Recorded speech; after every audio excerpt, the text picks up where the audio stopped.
Hello, listeners, and welcome to another episode of the Fantasy Animation Podcast. I'm Alex Sargent. And I'm Chris Halliday. Chris, today we are doing K-Pop Demon Hunters. And we're doing it for a number of reasons. The main reason being, for the last, I don't know about you, 6 to 9 months of my life, I haven't been able to go anywhere with someone who doesn't know about this podcast and not been faced with the question, when are you doing K-Pop Demon Hunters, particularly from those who have children. Yes. For that reason, we should do it. It's also the last in the series of this episode, so after this, we'll say at the end what's happening, but this is the last episode of the series, so well done for getting through another year with us all. And we thought well we'd go done out, to you. Well done to you all. A gift to you, a gift to us, whatever the right phrase is. And we're recording this literally the day it goes out. Yes, we are. This is the first for the podcast, yes, I it believe. is. Yes. So, just because we wanted to end the sort of season on something that kind of, might be a bit more fan favourite-y, we're literally recording this the day it's going out. So if this sounds a little bit less polished than usual, normally I actually edit these things, believe it or not. But we're going to try and keep the editing to a minimum here today, otherwise this is going out at like midnight. Well, I suppose by that token, if it sounds really fluent and you didn't do any editing, brilliant. Yeah. Maybe I just did that out. I wouldn't have had time. No. So we're doing K-Pop Demon Hunters, and just to jump off of what you said, even in instances where I've hung out with people who haven't heard of the podcast, unlikely though that is, I would still get the have you seen it? So not necessarily have you recorded it, have you seen it? The answer is no. Well, the answer is yes now. Yes. But this has been on my it's on my radar, not necessarily on my to watch list, because I was curious about. I ended up being quite curious about it, and we haven't. I should also say we also haven't had any debrief before we sit down and record, so we don't know what each other thinks of it. I have some notes about what I think about and what I think. I have notes, Chris. Yeah. Okay, I have good. notes. Okay, so there's lots of places that we could go, and I was just saying before we started that.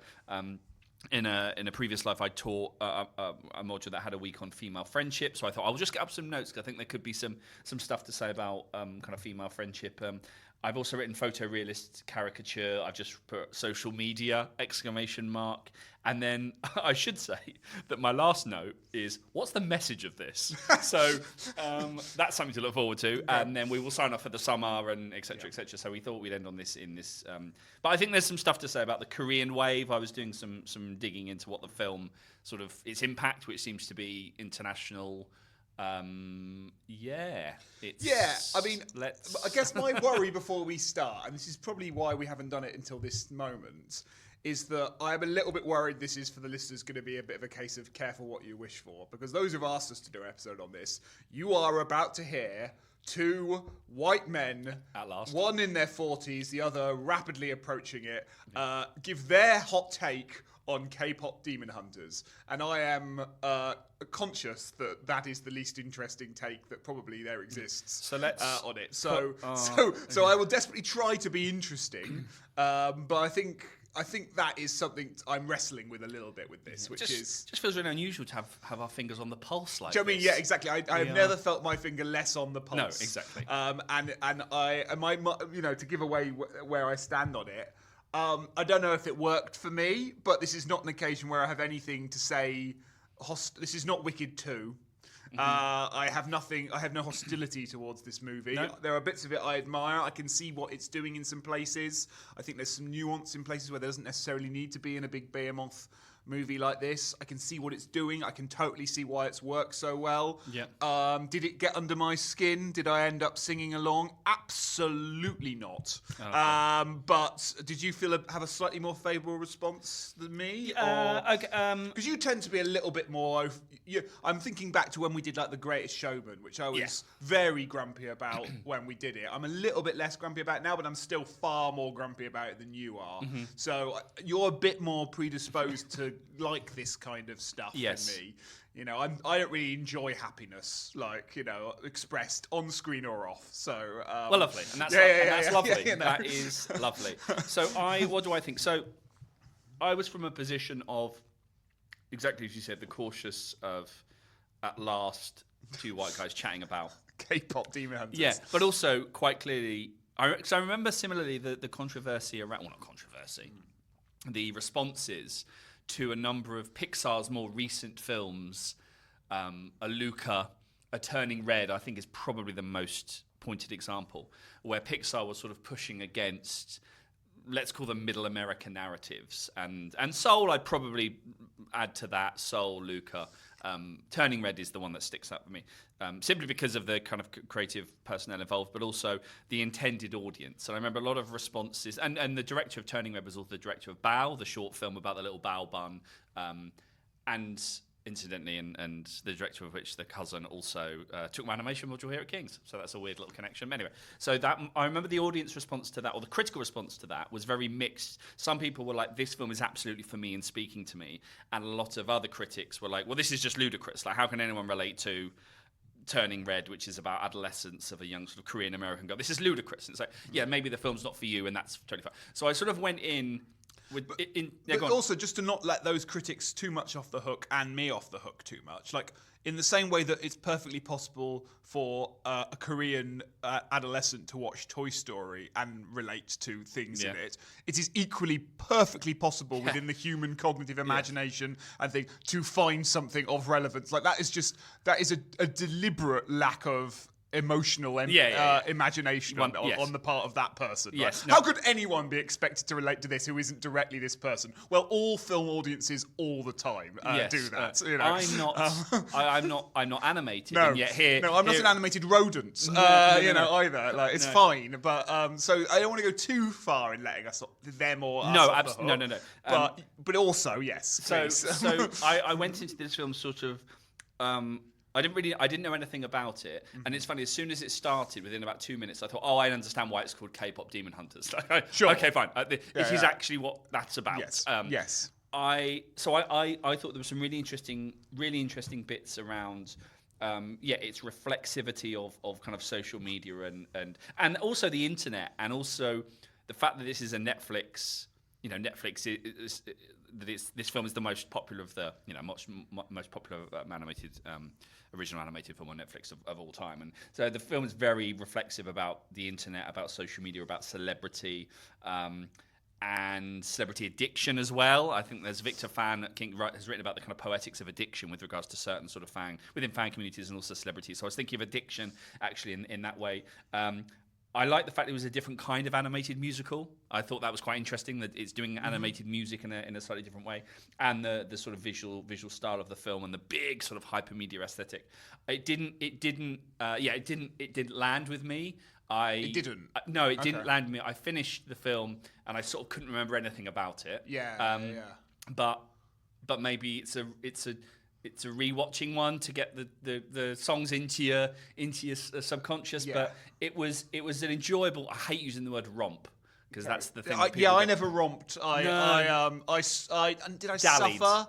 No, I didn't suffer. Okay. I attended the party, but I had to sit in the corner and take breaks occasionally.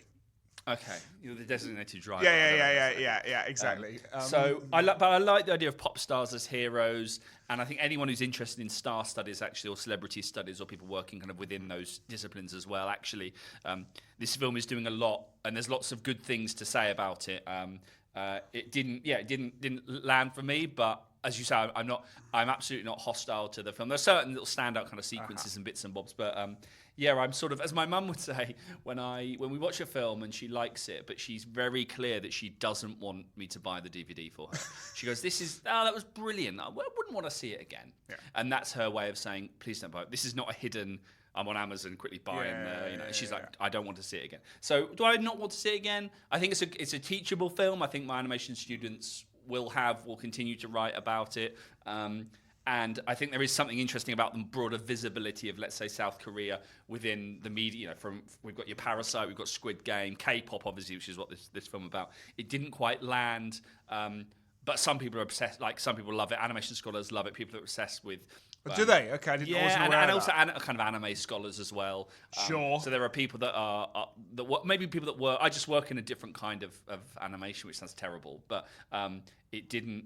I didn't get. I should have done. I perhaps should have gone into it. Maybe I needed to do a bit more research. I need to do a bit of kind of pre-reading.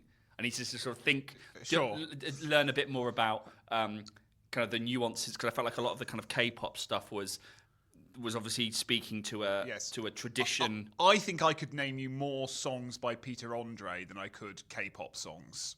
is a whole genre, and that speaks more to it speaks entirely to my ignorance. Well, it also speaks to the brilliant celebrity of Peter Andre, but we haven't got time to go into that. like this. That's if people don't like that sentence, which is fair.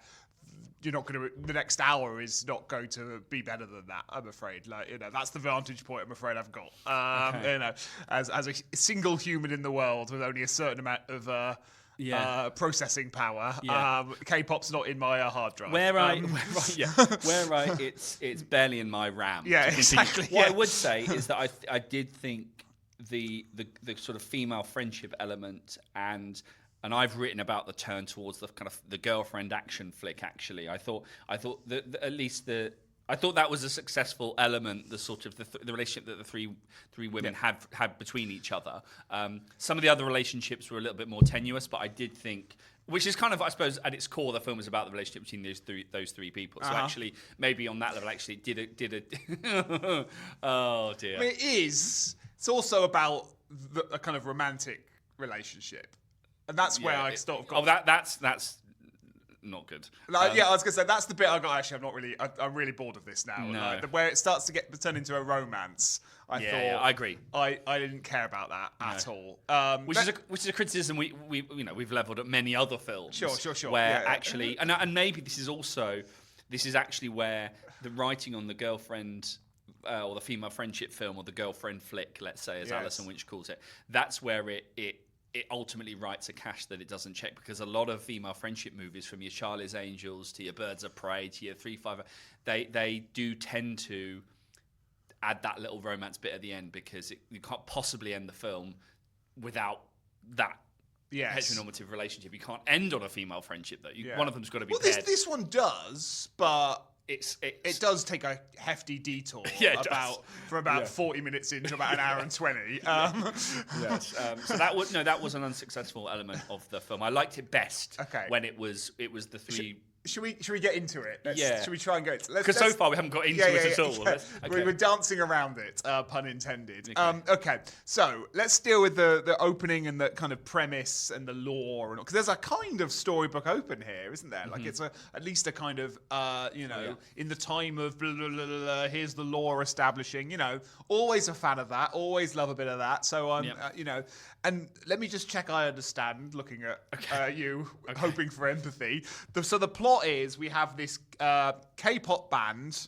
What are they called? They're called the Huntrix. Huntrix, who are by day K-pop music band. By night, Demon Hunters. Demons have always existed in the world. There have been generations of hunters who fight against the demons and keep them at bay. It's kind of a bit Buffy the Vampire Slayer in that respect. There, it's there's in every generation there are hunters. They hunt the demons. The demons are coming through some kind of like hellscape or hellgate or hell porthole to the other world kind of thing, isn't there? Something like that. So the singing is the so this is the important thing. Is that go on? No, you say it. No.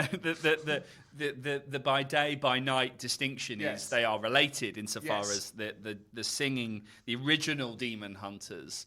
It was through the melody of or the power of their voice that this barrier called the Honmoon would be created to prevent the demons entering into the real.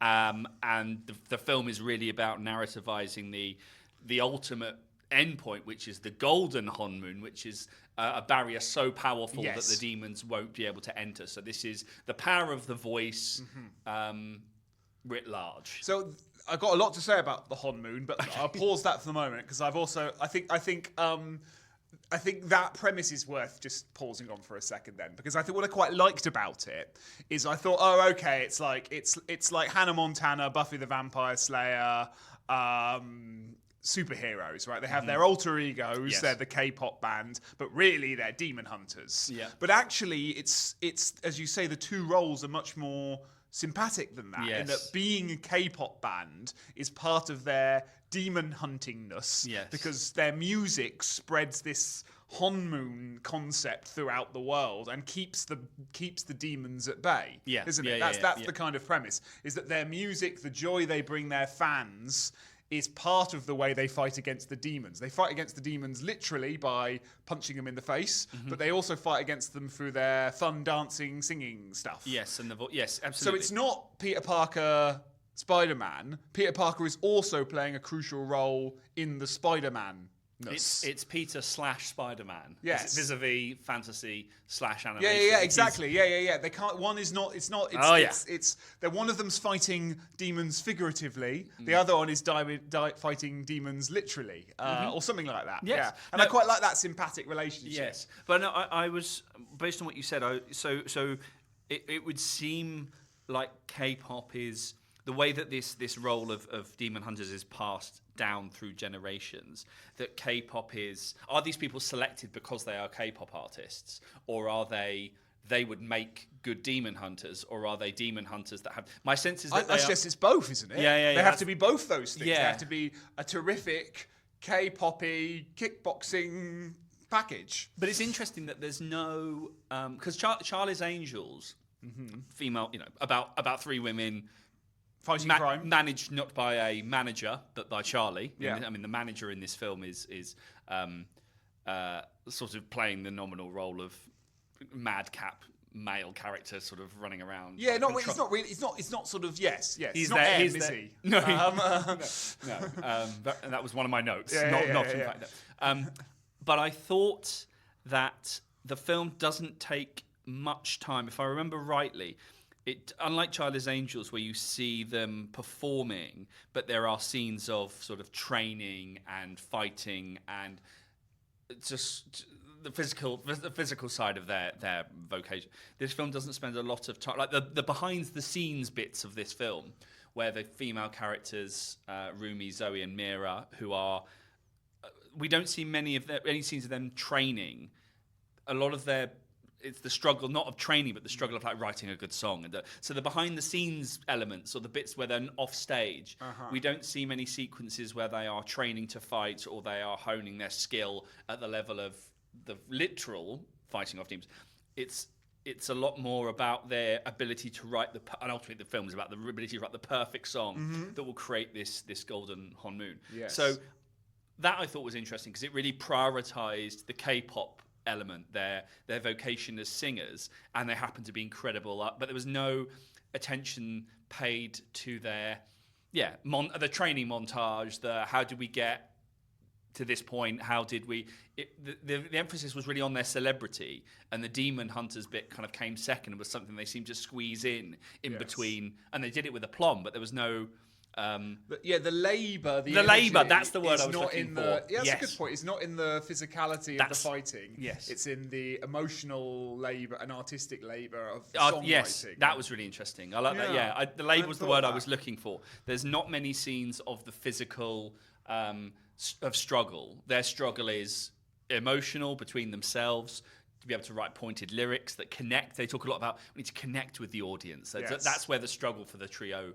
exists, which I think is why I agree with you that the sort of heteronormative relationship, that felt like a real intrusion into that. Yes. Because that's not where the film is setting up the struggle. The struggle's about their relationship between each other.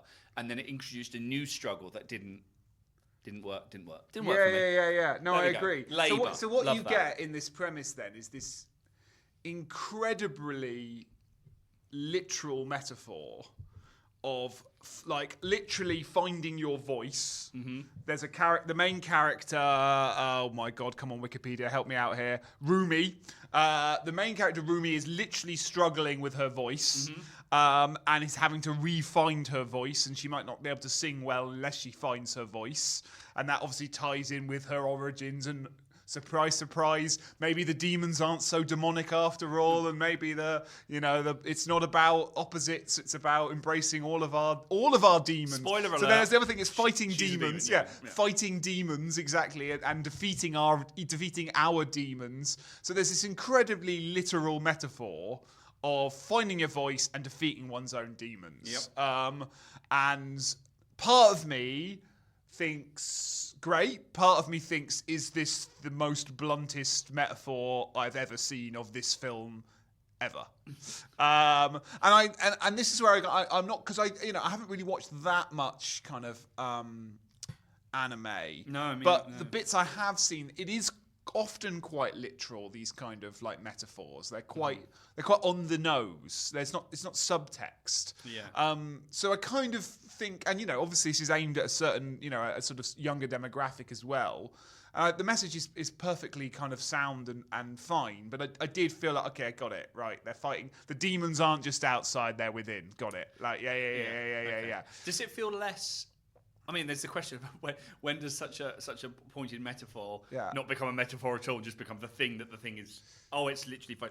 But my question is does it feel more ham-fisted because it's animation, or is animation very good at just going, right, well, we're going to literalize, this is animation studies 101, but it's like... Ham-fisted isn't right, because ham-fisted implies they're doing it like it's crowbarred in. Like, it's not the kind of Disney, let's shove a more... Like, you said, what's the message of this movie? I don't know if you meant that sarcastically. Like, I absolutely know what I knew what the message of this movie was 17 minutes in. Yeah.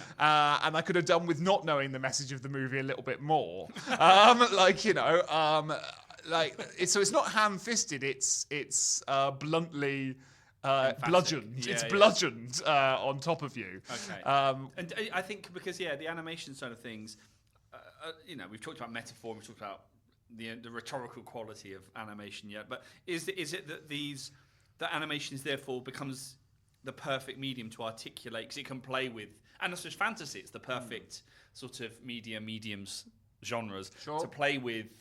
This kind of we're going to do it, and we're going to do it on the nose, and the way that we can do it on the nose is through animation and fantasy combined. Let's talk about fantasy in a second, and let's go with animation first. Okay. Because I'd like to I don't really have a huge amount to say, but I'm hoping you can riff with me for a bit. Sure. The style, because obviously it's worth... You mentioned Netflix, but obviously it's worth also highlighting Sony's presence in this. Yes. Am I right in thinking Sony have done the Spider-Man and like that kind of... Those influences are there. That kind of new form of digital animation style is very, very... I did find that very interesting and satisfying, and you could see that they were adding to that layers of... There's an anime influence going on in this. To a certain extent, there's a kind of claymation influence in places. They almost look like they're puppets in small places and things like that. It's quite an eclectic style, and that does add to some of this stuff, because you're talking about characters that have to adopt all these different personas and all these different ways of being at the same time. They're having to be the real them, their pop star personas, the personas that the demons think they have, because it has that kind of Buffy gag in it of like the demons always refer to them like they're kind of like Greek heroes, doesn't it? And then we cut in their penthouse apartment eating sushi and trying to write a song, right? So like they're all these different ways of being seen by different types of people, and they're having, and the animation style has all these different kind of things, and I quite liked that kind of, I don't know, bubbliness to it. Yeah, well, I remember when we did the Spider-Verse episode, the guest Simran talked about the visual crunch of the film. The Spider-Verse had a crunch to it, and so I've written down photorealist caricature plus a bit of surrealism. There are bits that are very So it's, first and foremost, it's the post Spider-Verse. It's the way in which you can absolutely talk about animation before and after Spider-Verse, computer animation. This is a computer animated film that is indebted to a different kind of digital aesthetic, and my book is about mapping, I suppose, up to Spider-Verse, and Spider-Verse's power sort of comes from not looking like some of the other films that one would put under the computer animated film banner. There are a number of films that do the Mitchells versus the Machines, which we've done on the podcast. Spider-Verse is obviously the big one, both the Across or Into the Spider-Verse and then Across the Spider-Verse. And then there are a couple, I remember the Puss in Boots, The Last Wish, a lot of animation students were like, it's just so different from all of the other animated. So there is a very sort of before and after Spider-Verse. This is very post Spider-Verse. This is, and as you say, there's so many different visual styles that really lend itself to this film that's about screen cultures, about visibility. There's loads of reference. The internet loves this, and the internet is never wrong. That's what the manager says at one point. I've written similar shots to Spider-Verse. There's a bit where, the famous shot in Spider-Verse where Miles Morales jumps off of the building, but they reverse the shot so it looks like he's flying. That shot is repeated almost exactly in this film. So yes, I would say that the visual crunch, the hypermedia aesthetic, the elements of surrealism. I think it's when the band first sees their was it the Saja boys? Their rivals, the boy band. Yes. Oh yeah, we haven't got to them yet. Sure. There's a bit where they both see each other and they sort of fall in love with the Saja boys, and the visual regime shifts, and then there's all these surrealist elements where their faces change, or they.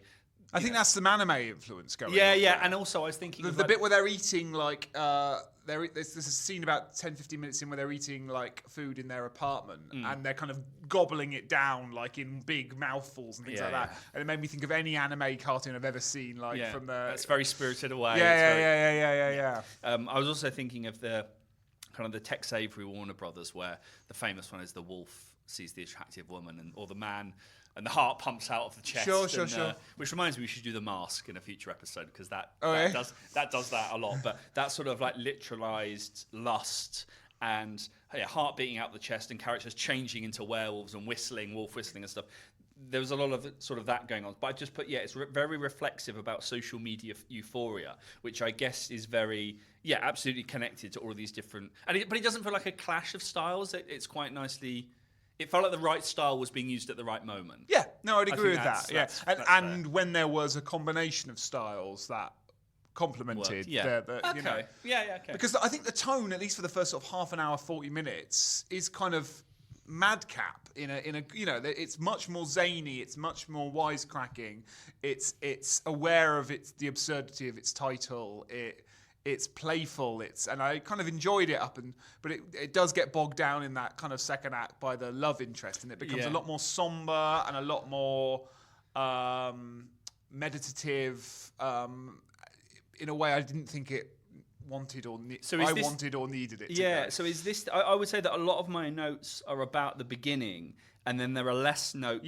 When the boy band, the Saja boys, when they are summoned, I guess. Yeah, so the plot is that to combat, the demons come up with their master plan after years or centuries of being defeated by these hunters, is that they will form their own musical group as a kind of counter force to the. It's Oasis Blur. To which one's which? That's to Huntrix, which is this Saja boys. Yeah. So it's a boy band, but they're actually demons, and this Saja boys is kind of defeating the Honmoon, isn't it? It's taking. I don't quite understand how it's doing.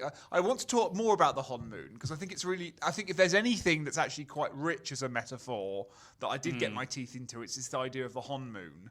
But I didn't quite understand the lore of how that is about, because they seem to be having exactly the same reaction to the Saja boys at the fans as they are to the Huntrix. Yeah. But it seems to be doing the opposite effect. Like it's diminishing the Honmoon rather than adding to the Honmoon. Yes, you're absolutely right. So the Honmoon, so the Honmoon is this barrier against. I just say I am more at ease having a conversation in one of our footnotes about the works of Walter Benjamin than the words I'm trying to say with respect out loud in a way I don't understand what any of them mean. Honmoon, okay, so the aim is the Honmoon as the barrier. I suppose the barrier it's a between kind the of two goodwill worlds. barrier to the demons, isn't it? Yeah, it's. See, I think this is a really interesting metaphor, because it's kind of it gets at something to do with like popular culture in general, which is this idea of it doesn't really make any sense, and it doesn't really what is this band? It's kind of superficial. It's kind of manufactured. It is deliberately manufactured. Yeah.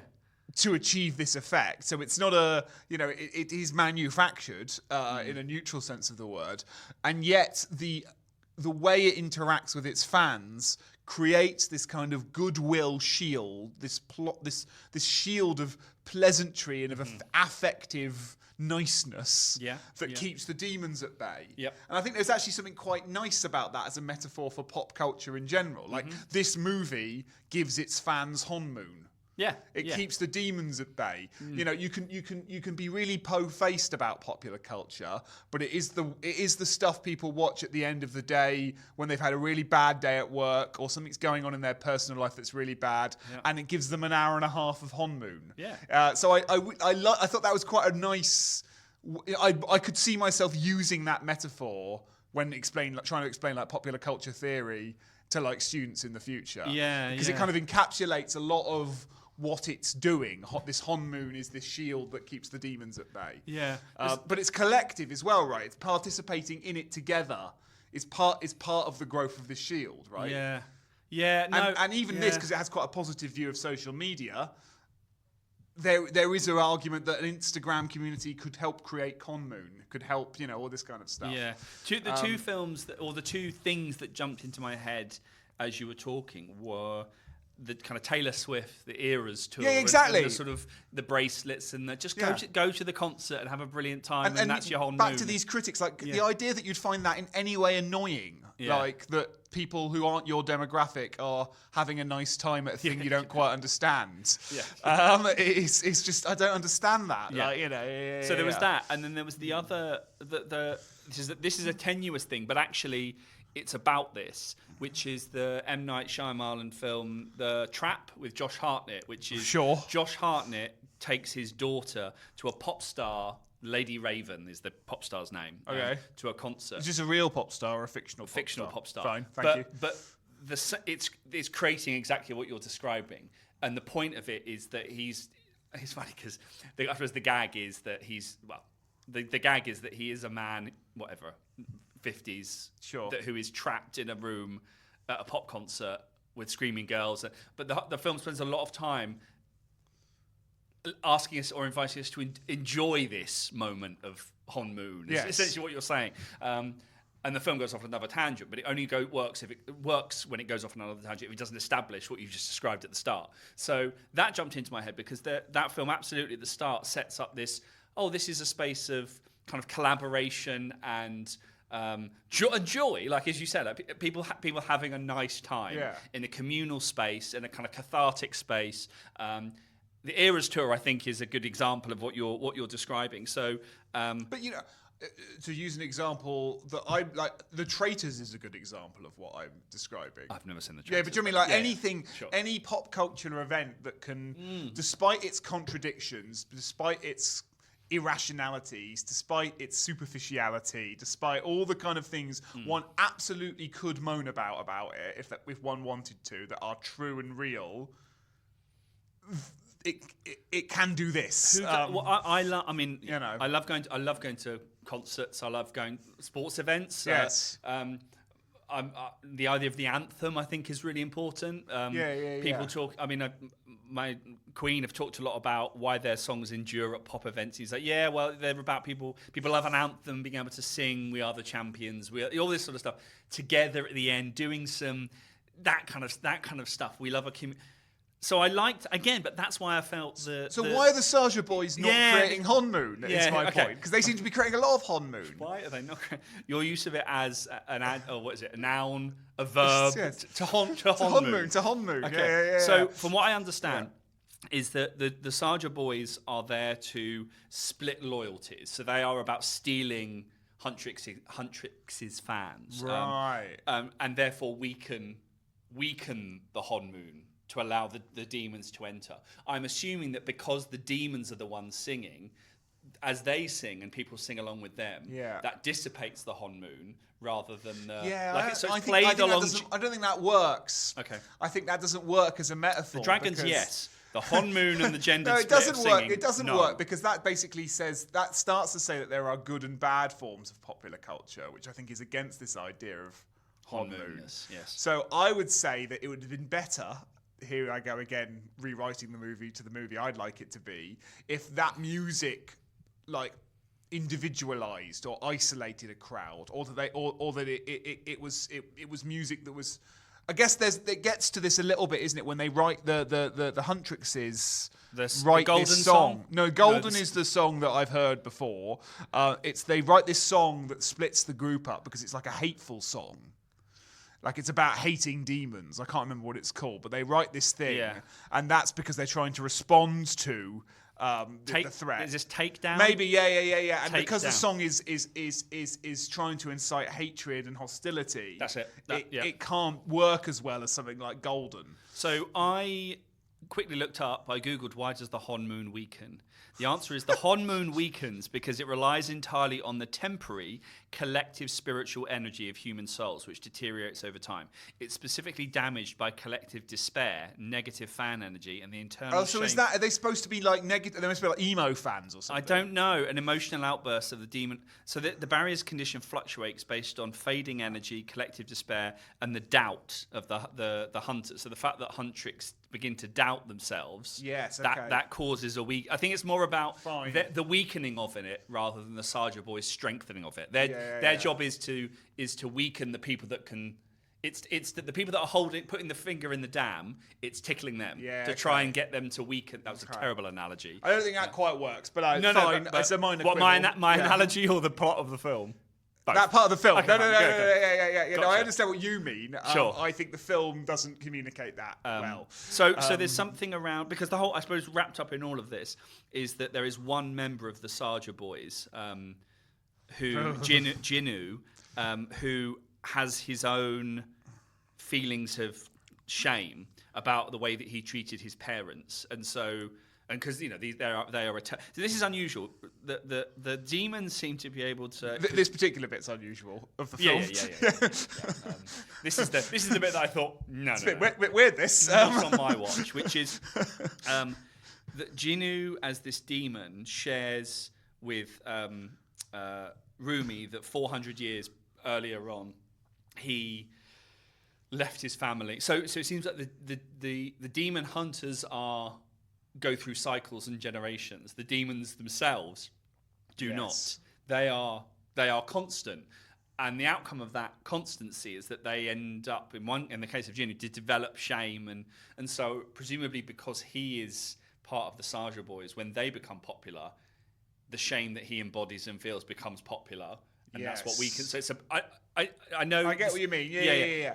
And the key thing, obviously, is that he is then paired with Rumi, our protagonist. Yeah. As the nominal love interest. And Rumi's thing is that she's actually half demon. So her father was a demon. Her mother has raised her to be shameful of that part of her identity. Yeah. She has demonic marks on her arms that she constantly covers up. And that's what's causing her to lose her voice, is that she's ashamed of part of herself. Yeah. So wonder where that's going to go. So she's ashamed. Jinnu is also ashamed and is guilty about the way that he treated his family. So they have these strange little. It's very Your Name when the characters meet on that sort of on that stairwell. This kind of stairs going down. Yeah. We have done a podcast on Your Name. You can check it out. Check it out. That's the thing that jumps out at me, that they sort of start to meet clandestine, and of course. Rumi's relationship with Jinnu means that her own relationship with her bandmates begins to weaken. She's essentially Robert Williams. She's gone solo for a moment. She's decided to sort of disappear. A reference that will travel national boundaries across the globe. I told you I had my finger on the pulse. So he's Harry Styles. Thank you. Yes, all of my reference points seem to be around the sort of New Labour era of the mid-90s. Oasis, Blur, Robbie Williams leaving. Take that. Anyway. So we have Queen. And Queen, yes, to really bring things up to date. So the Sarja boys end up growing more popular. The Huntrix become, I wouldn't say they become less popular, but the focus of the fans is diverted. They're having a troubled second album. They are having a troubled second album, and this is all leading, I suppose, or is structured by two big things. One is Rumi's internal struggle with herself and her own history and her sort of, I don't want to say mixed race parentage, but there's an element of liminality to her. She is both pop star and demon hunter. Yeah. She is both human and demon, all that sort of stuff. The second sort of, I guess, the drama of a deadline is the upcoming Idol Awards. Yeah, I didn't understand this. I mean, I understood it was some sort of competition that you could win. I didn't understand the significance of it in terms of the mythology, because it seeed to be like, win the Idol Awards, destroy the demons. I didn't quite understand that. I think it's very... which is Eurovision, which is win Eurovision, host it the next year. This is win the Idol Awards, where you will gain the maximum amount of visibility, power, fan investment. And that will bring about the Golden Honmoon. No, well, if you are Huntrix, yes. If you are the Sarja boys, it's the moment where it dissipates completely. Absolutely. So this is the addiction. This is where the fan addiction, the Idol Awards. This is the VMA Music Awards. This is the Grammys. This is the bit where your celebrity is its most crystallized, and thus the Honmoon will go one of two ways. It will be dissipated and gone forever, or it will be strengthened beyond that which can be damaged. Yes. So it's that's the drama of the two, and then it becomes then we're back actually to then, okay, what's the song that's going to get us to the? So I quite like that. That's the final battle. It's creativity. It's not sort of physicality. Yes. So anyway, that's where we're leading towards. Yes, and that's, again, this is a bit where I'm like, I don't really get the stakes as much now, because like I like this Honmoon thing, but I don't really like the idea that I like the idea that Taylor Swift's stadium, what's it called, Eras Tour, is an example of Honmoon. Yeah. I don't love the idea that it's like the golden, like if we were all Taylor Swift fans, there'd be more joy and happiness in the world. I don't love that as a concept, because I would like popular culture to be a bit more tangled and nebula than that. Less white. I don't think anyone has to win. Yes, that's a good point. And I think the film is quite good at the way it wins, is that it doesn't say, actually, we all just have to like really, because what it's trying to do is, I guess the strategy evolves from like singing a way to get people to forget shame, to singing as a way of embracing, articulating, and ultimately sitting with shame in a better way. That's nice. Yeah. I don't know if I love, and then they win, but then I guess like it's called K-pop Demon Hunters. They can't they got to hunt the demons, until the sequel. I imagine, exactly. Well, there's that too, right? Yeah. So the theme of shame. I guess in all these annoying quibbles I've got, what I'm really trying to say is it's not that I don't understand it or anything. It's that like if you're going to be that blunt with the metaphor has to work. Like fully, and it doesn't quite. Okay. I would say that. So the last second half. So the relationship is sort of developing, and there's a bit of hostility between Rumi and Ginny because they sort of don't seem to trust each other, but they're sort of falling in love in some ways, despite not really trusting each other. There is a moment where you think there's a bit of double cross, there's a bit of duplicity, but you don't really know. I suppose in a film that's structured around different registers of performance, a lot of these people, and I like what you said earlier about the kind of manufacture, that K-pop is a nice context to play with. The manufacture of celebrity. It seems like it works quite nicely. But a lot of the final sort of second half, there's a meta quality to that as well, in the sense that it's literally like, okay, I mean, we can talk about Netflix another time perhaps, but like, it's literally like, I can totally understand why this was a massive hit. Like, it's K-pop, we've got one gender. Demon Hunters, it's kind of like, it's an AI generated algorithmic explosion, isn't it? Like, right. Like it's like that old thing about why was Titanic such a hit, because it's an action movie if you see it through one lens, and it's a romance if you see it through another lens. It played very well in terms of gender things. It was the date movie that guys didn't mind going to the cinema to see, because they knew there'd be a historical wreck and everyone would die at the end, right? Yeah. So it's that, isn't it? It's look at the second part of the title if you're an 8-year-old boy. Look at the first part of the title. Yeah. I mean, I'm talking obviously in terms of gendered marketing dynamics, but like, I can it's got everything. It's a musical for those that want it to be a musical. It's an action movie. It's got evil demons and ghouls in it. It's even got a weird, cute Cheshire cat sidekick that I don't understand. Totoro is in there. Who that is and why they pop up, but they're in it. They're Derpy, I'm told by the internet, is what that cat is called, that turns up, I think, about halfway through the movie, that looks like the Cheshire Cat from Alice in Wonderland, but fine. Like, it's literally got everything that a marketing board would throw at it. And yet it doesn't necessarily feel like a marketing board mood board of a film, does it? Like, so that and that's because it kind of wears its manufacturedness on its sleeve. Like, this whole story about we are manufactured to create joy, and that not necessarily being a bad thing. It works. Well, you see to a certain level. I can't remember somebody talks about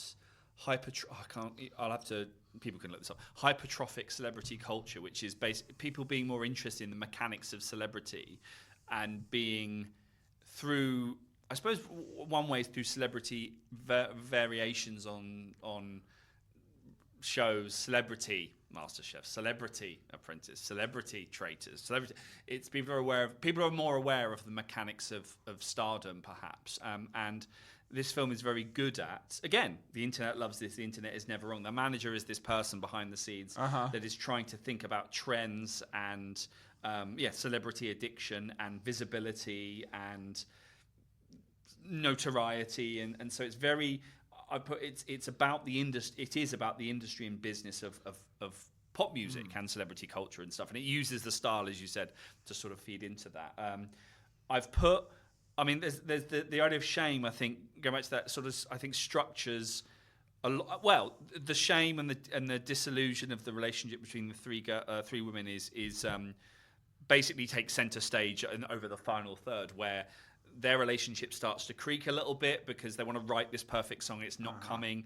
Rumi is struggling with this new affections for this Jinnu, is struggling with her kind of bandmates don't know that she's half demon. Yeah. And so there's that going on, and her relationship with her bandmates is becoming increasingly fractured. And then there's a moment where I think the demons, I don't quite know what the demons are doing. They're just sucking souls and taking them to make everyone miserable, basically. And disappear. They seem to be disappearing. People disappear. There's a shot with an empty train carriage, and people have disappeared, and there's a few fight sequences.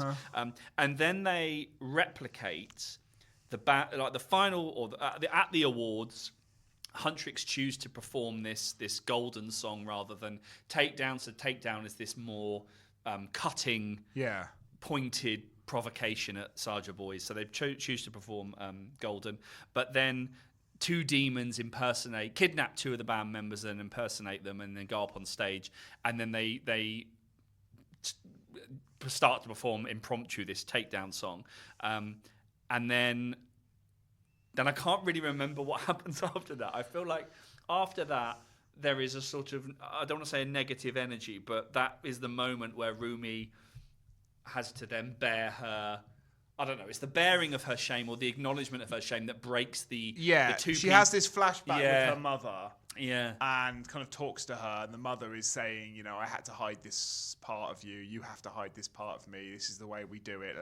And she has this line that's like, why couldn't you love all of me? Yeah. Even and that's obviously the kind of, once she's worked out that she can do that, she finds her voice, literally, and then basically like sabotages a concert. Is that right? Yeah. So the Idol Awards, which is where all this is happening, and this is against the backdrop, the kind of cross-cut, and sings a song, right? Yeah, it sings a song. So this is the song that sort of once the two imposters, Mira and Zoe. So once the demons have impersonated Mira and Zoe, and they jump on the stage and they end up doing this performance of kind of Takedown, which of course Takedown is the thing that's, because of its negative energy, and people sing along to that. Ends up weakening the Honmoon. Yeah, because the souls and the kind of the Honmoon is decaying and weakening and stuff like that. And then Rumi becomes increasingly desperate. And then from what I remember, she is I don't know, her own personal, like the Honmoon is as that decays and then that weakens. So her bond with her bandmates is they become really isolated and stuff. Why didn't you tell me? What, I can't believe you've been hiding this from me. I wouldn't necessarily say that their relationship was the very best, but it was quite positive given the mechanics of celebrity in which they work. And so the Honmoon basically dissipates, so it's destroyed, but then the Saja Boys start to perform. Rumi interrupts the Saja Boys with a new song, with a kind of improvised song. And this song is the song that expresses her doubt and shame rather than just tries to hide it. Which is interesting because that's the song that isn't manufactured. That's the song where all the stuff, Takedown, Golden, we see these scenes of them in their hotel rooms trying to write lyrics and trying to get it right and testing out routines and mucking up choreography. And I guess thinking about what the audience wants rather than just trying to express themselves. That's another difference, isn't it? There's back to the old Richard Dyer Entertainment Utopian, the kind of virtues of the musical. This has it doesn't have a spontaneity in real life because it's a manufactured pop song, but it's spontaneous supposedly within the narrative, isn't it? Yeah. This is the musical number that is most like a West End music, like a spontaneous eruption into song musical number, whilst all the others are songs within the diegesis of the movie. Yeah. Right? Yeah, this is the one that we've this never... is kind of both. It's like extra diegetic, isn't it? It's a song. She is singing in the movie, but she literally just starts singing. It's the I Wish song. Yeah, I was just going to say it's the I Want song in Disney. Yeah. It's the one that seems to be the least choreographed. Mainly because she has to do it on her own. Because Mira and Zoe are, by this point, they've been captured and put in this sort of trance, which allows them to be replicated on the stage. But Rumi essentially interrupts the Saja boys to accept her shame and her, Yes. I don't want to say mixed race heritage because that's a very well, it could be that, but it could also be it's also a clumsy way of describing any kind of division within a person. Yeah. Oh yeah, it's mixed race. Well, it's not that. Or I could imagine single parent households have a similar relationship with absent fathers, that's what your dad would have done, or kind of that kind of thing. I think there's lots of ways of reading that metaphor, but a racial one is I suppose given that there's a sort of intermediate there's a sort of I used the word liminal earlier, but I think what it is, it's because the marks are on her skin, and the way it's sort of, she's really uncomfortable. Just to cover up her skin. Yeah. It's really. But that could be, that could also be a birthmark. It could be weight. It could be. It's very it's very kind of identity driven and very bodily. Actually, it's bodily. You're right. It is bodily. And so that's quite nice, I suppose, in an industry that's all about different forms of Yeah, exposure. but they're also like tiny little stick figures with massive heads, and they're glamorous, and they're I don't want to go too far with that. Okay. I mean, I don't want to go too far either way with that. I don't think that's a problem. No. It's hey Honmoon, but let's not also give this film a credit of being the first film to tackle the issue of shame in popular culture, because every single Disney, this is every movie, accept yourself, embrace yourself, be your own person, fly your own flag, do your own thing, everything will be great. Honmoon. Well, that's not quite that's why I quite like Honmoon. It's slightly different from that, but that is kind of fun. I suppose we've done the episodes that we've done thinking about sort of immersive experiences and communality and stuff. Yeah, I do like that, the sort of Honmoon. As I said, I was watching this thinking of eras, I must say. But anyway, so after this interruption, the song is sort of played. I can't remember the name of the song, but Mira and Zoe, that's the thing that breaks them out of their captivity, essentially, and then they reunite on the stage and actually free the crowd. So I suppose that's the other thing, is that there is a fine line between that kind of communal activity, people having fun and joyfulness as it is represented through the performance of Huntrix, but the way that the Saja boys perform is the sort of the bad version of that, which is essentially some sort of cult that are absorbed into this. This is why the people that hate Taylor Swift are the people that are like, this is just a cult. This is just so the Saja boys performance is about enslavement, and the Huntrix performance is not about that. Yeah, and I think that's where I'm like, is it? Yeah.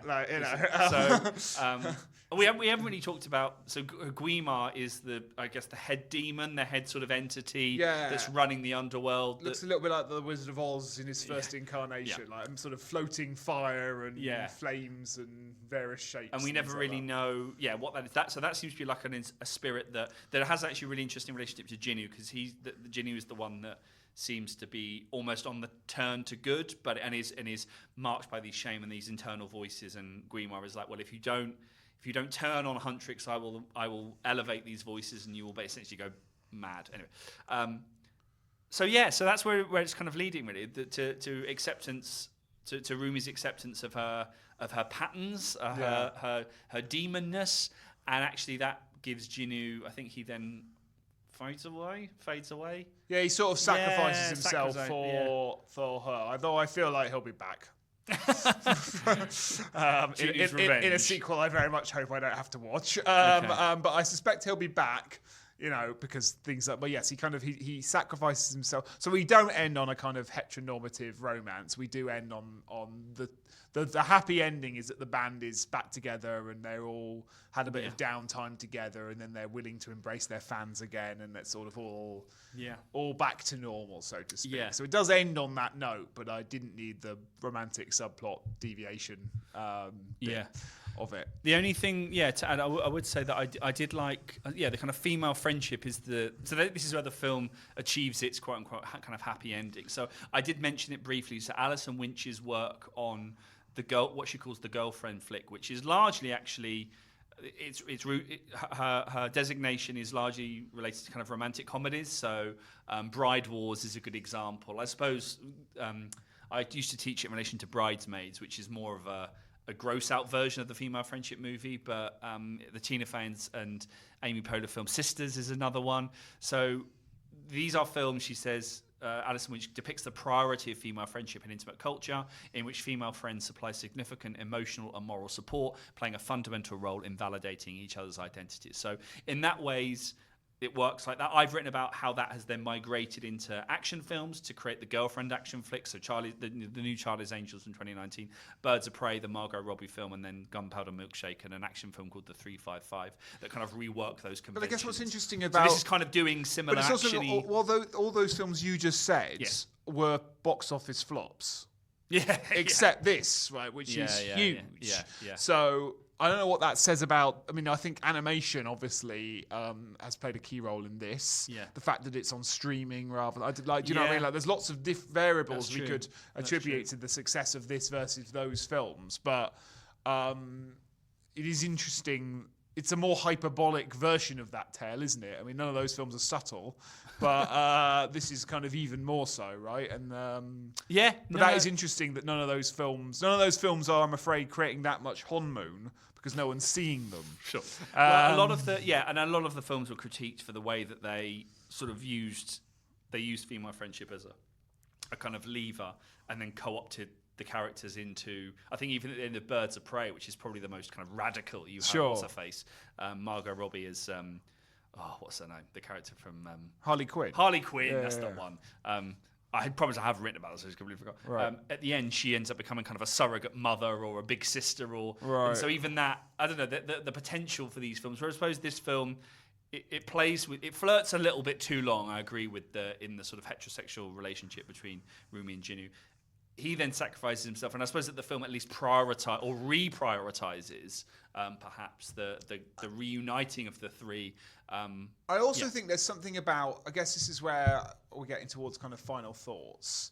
There's something about what I liked about this movie was the stuff we talked about towards the beginning of the premise, the kind of world building, the kind of ideas, the lore. Yeah. I thought it was all perfectly fun enough and enjoyable, and there were some nice takes on riffing on familiar texts. But hey, that's nothing wrong with that. That's what all things do. So that's absolutely fine. Yeah. I guess it's back to to sound like a broken record. Why not? I think. I'd rather more eccentric and esoteric world building. I'd rather more weird cats that appear half an hour in for reasons I don't really understand, and a little less like there's actually a message here. Like I feel like quite a few the fantasy is richer when it isn't trying to make sure everything has a message. Mm-hmm. I would rather it be spikier.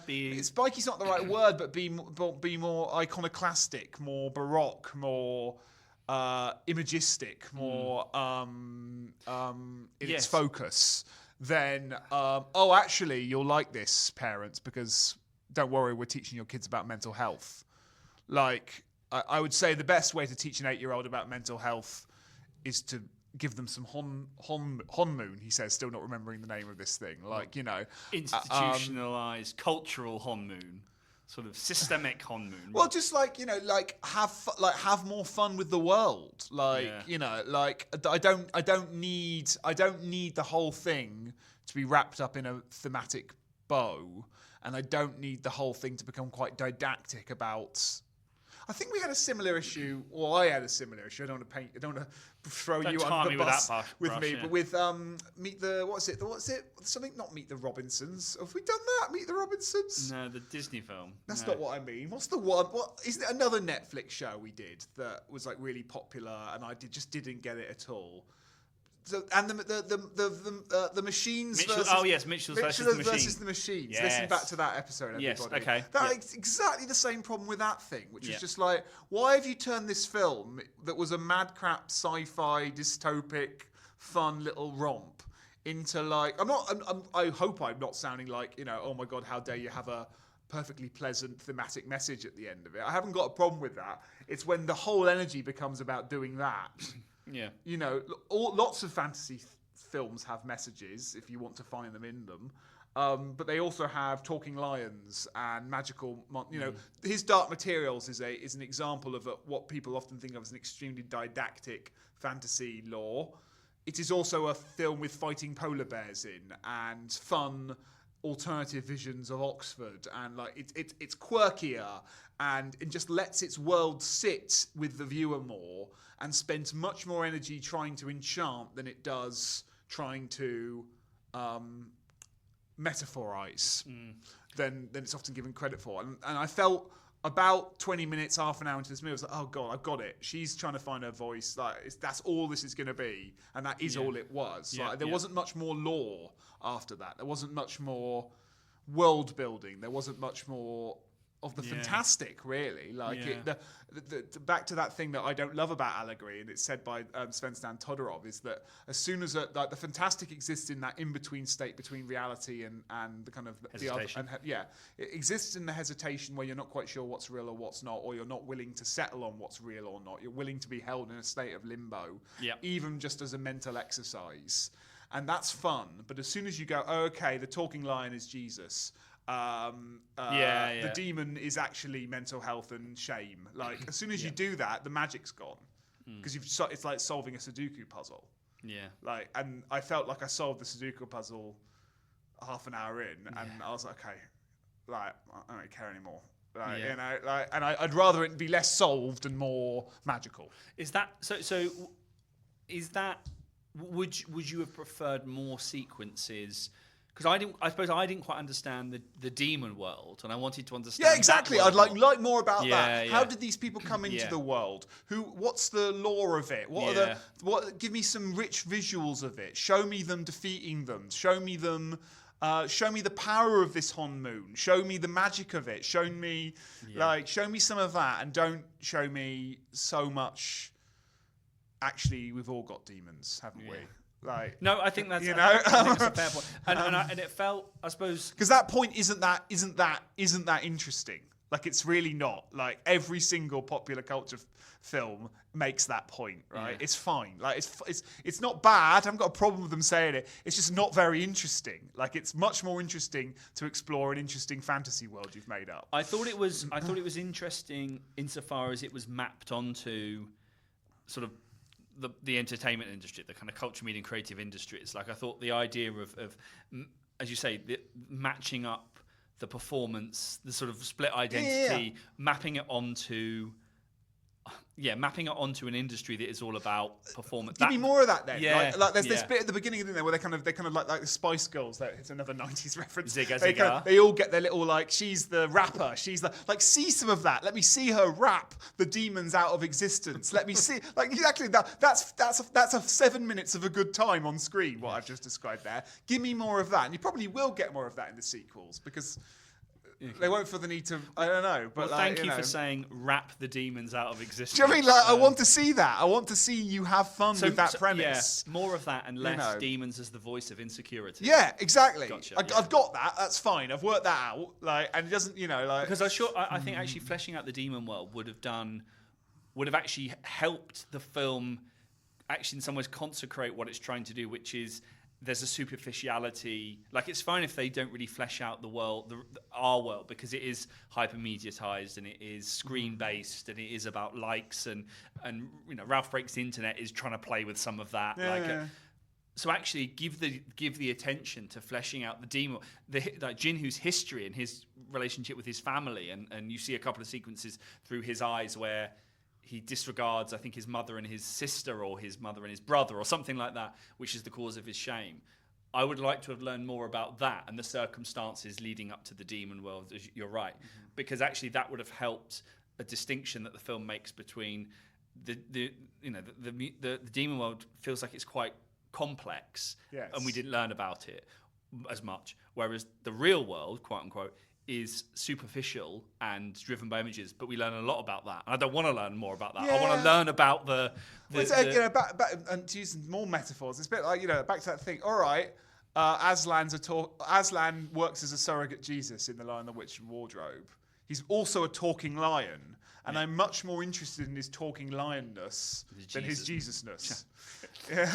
And I'm much more interested in the demonness of the demons than the inner demonness of the demons. Yeah, I don't mind that they can be those things, and also that you can map that onto there. But I want to see, I'm much more interested in that than it thinks. I think it's that classic thing of K-pop Demon Hunters. Hey, but it's actually got a heart. Yeah, like I don't want it to. I don't things that have a heart. Like, things have a heart. Tin Man, not interested. It's like, yeah, fine. But you know what I mean? Like, think actually it's got a really serious message about things, so it's not just frivolous. Usually things that are just made really well and are made to be frivolous have a serious message in them anyway. Like, because they're just well-constructed art, and well-constructed art lends itself open to rich subtextual readings. Yes, I don't have anything else to add. I mean, the animated musical stuff, I suppose it's interesting that it's an animated musical that is about it's like, it functions like a backstage musical. So obviously the history of Hollywood musical, you get a point where there are a number of musicals. We're into the sort of 50s, I suppose. The Bandwagon's a good example, but Fred Astaire and musicals about making musicals. So it was more like that kind of thing, which I quite liked. When you were talking that, it just reminded me there are so many characters in the film that you don't learn nothing about. So the other members of the Sarja Boys, not a clue. Yeah. I couldn't tell you what their thing was and stuff. So I don't really have anything else to add other than it was. Well, there you go. There's two vaguely grumpy white men's take on K-pop. Yeah, K-pop which is what Hunters, you needed to end the series. Yeah, so sorry about that. I mean, look, hey, it's fun. It's fun enough, and I can totally see why kids would love it, and I can see why watching it with a kid would make you like it a lot more than I watched it. And I think animation's got there's lots of animation scholars, both with and without children, who I think there's lots of interesting things it is doing. So your point about style, I think stylistically it's more interesting. I think it's more successful as an animation than as a fantasy. Yes, there you go. That's the distinction. Which is why I'm more grumpy about it than you. Yeah, I think that's fair enough. Yeah. No, I think the style was appropriate, and some of the stuff that it was doing visually was really interesting. It's mapping onto this hypertrophic. This is how celebrity is created and manufactured. That all really worked. For me, it was more successful as an animation than a musical. Yeah, I'd agree with that. Yeah, and I didn't really click with many of the songs, I must confess. So I've heard that Golden a few times. Okay, it's not really got under my skin. Not on number one on the hit parade, as it were. So I think animation. I think there's lots of interesting things, and it's definitely reflective of a lot of converging interests at the moment with regards to this kind of Korean wave and the visibility of kind of South Korea within Western media, and also the way that the three-dimensional brackets computer animated film are going, and that newfound expressivity that is very much a post-Spider-Verse phenomenon. So I thought it was successful in that respect, but there we go. We've ended the season on I wouldn't say a high or a low, but we've ended the season nonetheless. We've ended the season. We're going to take our usual summer break now. We're not disappearing entirely. For the next month or so, you'll hear some archive episodes. Yes. They'll be every 2 weeks rather than every week, though. So don't worry if you don't receive your weekly dose. They are coming, but they'll be every 2 weeks. An opportunity to dip back into our archive and celebrate some beloved and maybe some forgotten treasures in it. We've spent the last couple of summers going through a few episodes. I actually think last year We may have done Spider-Verse. That was quite fun to sort of go back and revisit that. So we'll go back through the archive and we'll find. So you'll get some more content for the next couple of months, and then we will take a hiatus, sort of in the August-September period, and then we'll be be back with a new series, new season. We still need to decide what we're calling. No, but every last episode of a series and the first episode of the series, you say that, which is we'll sort series or season or which is So one of those. We'll be back with one of those in October, and we've recorded a lot of it already, and there's plenty in the can. Just not the last episode. Some that have been sitting in the can for quite a while, actually. So I'm excited to share them with you. We've got some really interesting ideas and some new takes on things, and I'm excited for you to all hear that. Otherwise, you need to, of course, stay on top with our blog. That will also take a little hiatus over the summer. I'll be back in October. But you can find it at fantasy-animation.org. You can follow us on social media at Fananim Research. FANANIM Research at gmail.com is our email address. That's also our handle. Do email us suggestions for footnotes. We're starting to get a bit dry from footnote episode suggestions from you all. So we'd love some more. Yes, we would. What 100%. A concept we should cover, a thing we keep mentioning that we should go over and explain again because we haven't explained it properly. Or things that your students are coming to you and in an office hour. I think we badge these as a key concept that maybe is structuring either your animation class, your fantasy class, your both of those classes. You've got all summer to think of some ideas. We look forward to hearing from you. But otherwise, we'll see you. We'll see you throughout the summer, but we'll see you properly in October. Bye.